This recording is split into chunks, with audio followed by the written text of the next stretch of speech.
ሰላም ናችሁ? እንኳን ሰላም መጣችሁ። ያው እንግዲህ አላችሁበት ድረስ እኛም ተንቀሳቅሰን መተን ነበረ። እንዳጋጣሚ ያው እዚህ የነበረውን ችግር አንድ ባንድ ታውቃላችሁ። በጣም ጓጉተን ነበረ እዚያ እናንተን ለማየት እናንተን ለማግኘት። ነገር ግን ያው አገዛዙ የኛን መሰባሰብ የኛን መገናኘት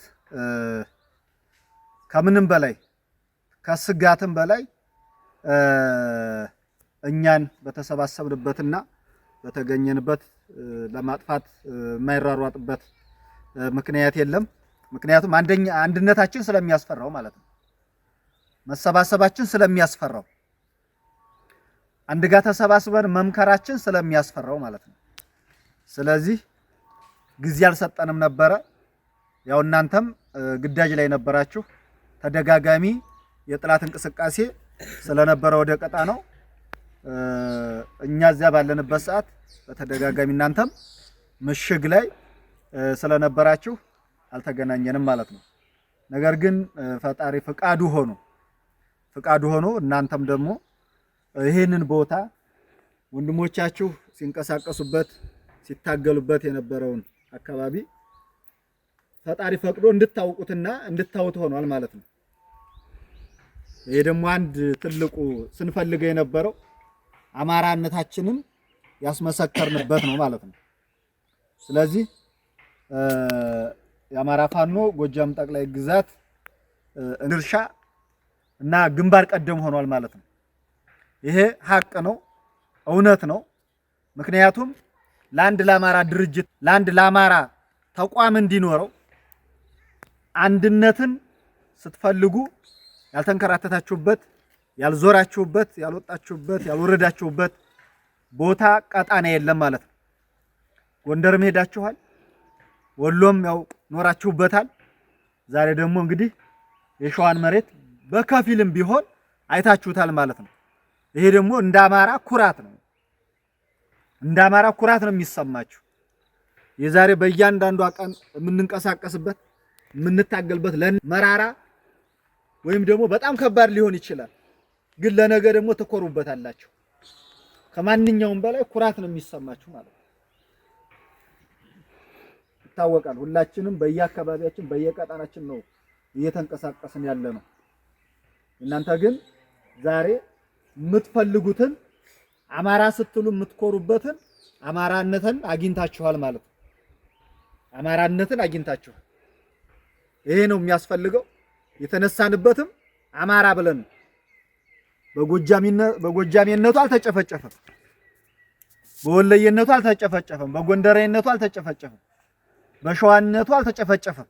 የተጨፈጨፈው አማራ ስለሆነ ነው። የወጣ ነው ደግሞ አማራን ለማዳን ነው ማለት ነው። ስለዚህ እናንተ ትልቅ ኩራት ትልቅ ታሪክ ነው ያስመዘገባችሁት። አማራነታችሁን አግኝታችኋል ማለት ነው። ስለዚህ ይሄ እንደ ቀላል የምናየው አይደለም። ብዙ መስዋዕትነት ተከፍሎ ነው። ይሄ ደግሞ ዋናው ግባችሁ አላማችሁ ደግሞ ተሳክቷል። በድጋሜ እንኳን ደስ አላችሁ ነው። ስለዚህ ስለፉበት፣ ስትወርቁበት፣ ስትንገላቱበት፣ መስዋዕትነት ስትከፍሉበት የነበረው አንድ ድርጅት እንዲሆን አንድ አማራዊ ቤት እንዲኖረን ብዙ መስዋዕትነት የከፈላችሁበት አሁን ደግሞ ደስ በሚል ሁኔታ ማንኛውም የፋኖ አደረጃጀት ሳይንጠባጠብ ሁላችንን የሚያሰባሰበ አንድ ድርጅት ተቋም መስርተናል ወልደናል ማለት ነው። ስለዚህ የትኛውም ከአሁን ፊት በተለያየ ምክንያት ስንገፋፋ ከዚያም አልፎ ስንገዳደል ስንተኳኮስ ነበረ። አሁን ግን ፈጣሪ በፈቀደው ቀን ተሳክቶልናል፣ አንድ ሆነናል። የትኛውም ቦታ ማንኛውም አካል በሚያስፈልግበት ቦታ ገብቶ ወጥቶ ጥላትን ይመታል ማለት ነው። ወንድሙ ሳይጠረጥር በየትኛውም ቦታ አማራ በሚያስፈልገው እገዛ በሚያስፈልገው ድጋፍ ጋር የትኛውም ፋኖ ሄዶ ተንቀሳቅሶ ጥላቱን ብቻ አተኩሮ ይመታል ማለት ነው። ጥላቱን ያፈርሳል። ብሎም ደግሞ ከዚህ መጀመሪያው መቼም ክልላችን ውስጥ ያለው አለ፣ ይህንን ባንዳ እናስወግዳለን።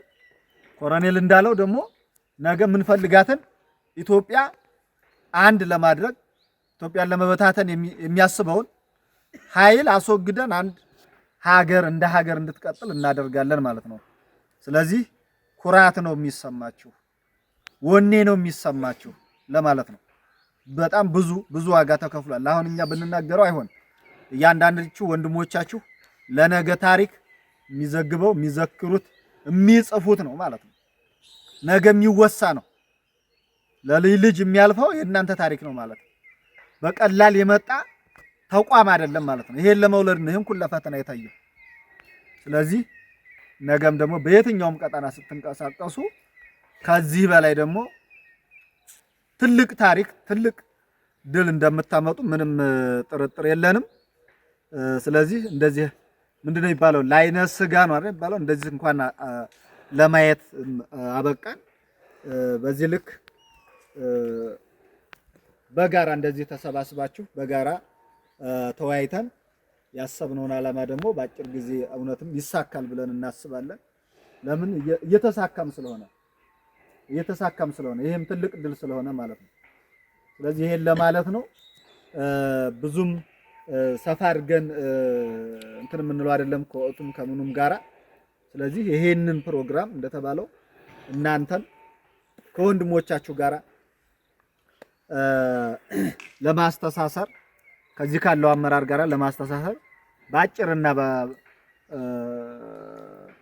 በአጭር ሰዓት ነው ይሄንን አቅደን እንደው ሰላም እንበላችሁ እንኳን ደህና መጣችሁ ለማለት እቺን ፕሮግራም የተዘጋጀችውና ሌላ እንግዲህ ሌሎች ወንድሞች አንዳንድ ሐሳብ በውስጣቸው ያለውን ስሜት መናገር ያለባቸውን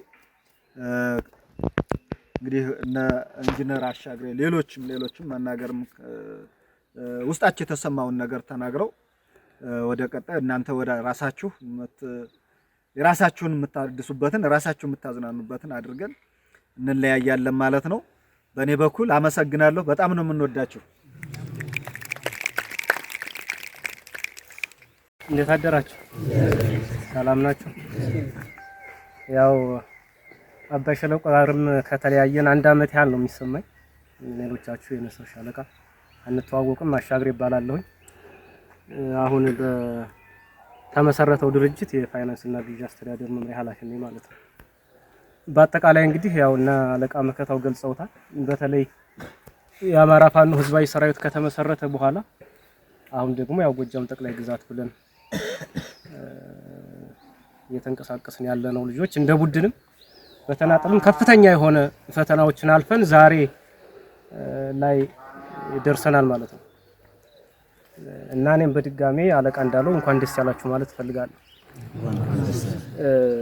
የአማራ ህዝብ አማራ ክልል ውስጥ ያለውን ፋኖ ብቻ አይደለም አንድ ማድረግ የተቻለው። በነገራችን ላይ በወለጋ በሌላም አካባቢ ያለው ፋኖ ወደ አንድ መጥቶ አንድ ተቋም መስርቷል ማለት ነው። ስለዚህ ነገ ለምን ከፍለው መስዋዕትነት በደስታ መስዋዕትነቱን ለመክፈል ዝግጁ እንሆናለን ማለት ነው። ከዚህ በፊት ደግሞ ለከፈልነው መስዋዕትነት አንገታችንን የምንደፋበት ሳይሆን አንገታችንን ቀና አድርገን ታሪክ የጻፍንበትም ሂደት ነው ማለት ነው። እኔ ሸዋ ስገባ በቃ አማራ የሆንኩኝ ያህል በቃ አማራ ሆንኩ፣ እውነተኛ አማራ ሆንኩኝ ነው ያልኩት እኔ ማለት ነው። እውነተኛ አማራ እና እዚህ መተን ደግሞ ያው ሸዋ ጠቅላይ ግዛት እዚህ መተን በአይነቱም በአደረጃጀቱም የተለየ ሰራዊትን ያገኘነው እውነት ለመናገር ማለት ነው። ከታች ጀምሮ እስከ ላይ ድረስ ያለው የሰራዊት መዋቅር የህዝብ አደረጃጀት ለሌሎች ቀጠናዎች ከፍተኛ ምሳሌ ሊሆን የሚችል ተቋም ነው ያገኘነው ማለት ነው። እና በጣም ደስ ብሎኛል ስላገኘኋችሁ በጣም ደስተኛ ነኝ። በጣም አከብራችኋለሁ። በሰፊው እንግዲህ የምንገናኝበት ጊዜ ይኖራል ብዬ አስባለሁ። ወደፊትም አብረን በጋራ እንሰራለን ማለት ነው። እና እግዚአብሔር ይመስገን። ያው በድጋሚ እንኳን ደስ ያላችሁ ነው ማለት የምፈልገው። አመሰግናለሁ።